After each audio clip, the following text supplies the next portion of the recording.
Hindi napigilan ni Barbie Fortesa na matuwa para sa kanyang on-screen partner na si David Licauco sa bago niyang milestones sa kanyang buhay at tuloy-tuloy ang pag-aangkada nito sa kanyang karera sa showbiz industry.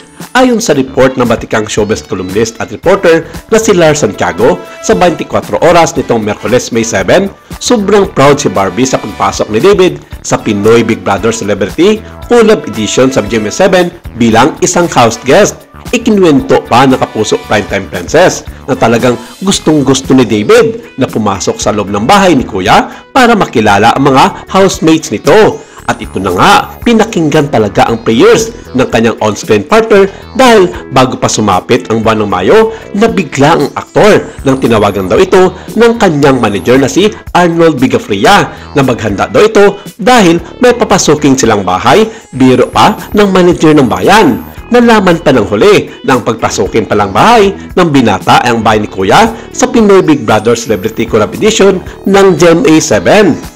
Nabanggit din ni Barbie na swak ang pagpasok nito sa Pinoy Big Brother dahil sigurado siyang makakatulong ang pambansang Ginoo sa mga housemates sa bahay ni Kuya. At syempre, inamin nito na mamimiss niya si David ng ilang araw at mas excited siya sa paglabas nito at pabirong sinabi na yayakapin daw niya ito na maigpit sa oras na makalabas na ng bahay ang binata.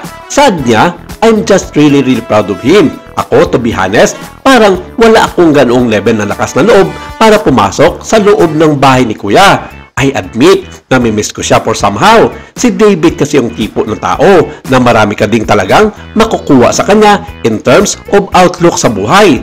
Maraming proyekto ang pinambalan ni na Barbie at David Licauco. Naging malapit na sa isa't isa ang Kapuso Star sa paglipas ng mga taon. Well, yung closeness namin, close naman talaga kami, di ba? Nakangiting bungad ni David Licauco. Maraming mga tagahanga ang nagtatanong kung nagkakabubutihan na ba ang dalawa sa ngayon dahil halos 3 months na buhat na nag-viral na paalala ng mga netizens tungkol sa tamang version ng panliligaw kay Barbie. At marami ang nag-aabang dito at sinasabi na isa sa araw nito umamin ang dalawa o ang taong bayan na mismo ang manghusga sa kanilang relasyon.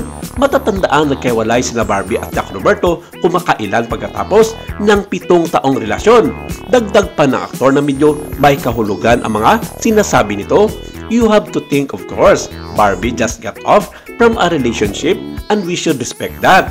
Kailangan niya mag-heal. I care for her a lot. I just really care about her a lot. In love? I'm in love with life. I'm really happy. Para kay David, isang malaki ang pagkakaiba ngayon ng samahan nila ni Barbie dahil pareho na silang single. Dagdag pa niya, siguro before, transparently she was taken. I mean, Barbie has always been caring. Siyempre, kapag may kawork ka, kailangan naman talaga especially sa love team context. You really have to be caring and Barbie is someone I really care about. Feel ko kasi, sino naman nasa sitwasyon ko kapag taken, hindi ka naman gagawa ng alam mo medyo extra care, di ba? Now, obviously, when we're together, I care for Barbie. And ayun, syempre mas maluwag nga. Samantala, sa darating na linggo, lilipad patong Korea si Barbie para sa taping ng kanyang upcoming series na Beauty Empire. Malapit na mapanood si Barbie sa Beauty Empire sa View kasama sina Kylie Alcantara at Rufa Gutierrez bago ito opisyal na umere sa GMA7.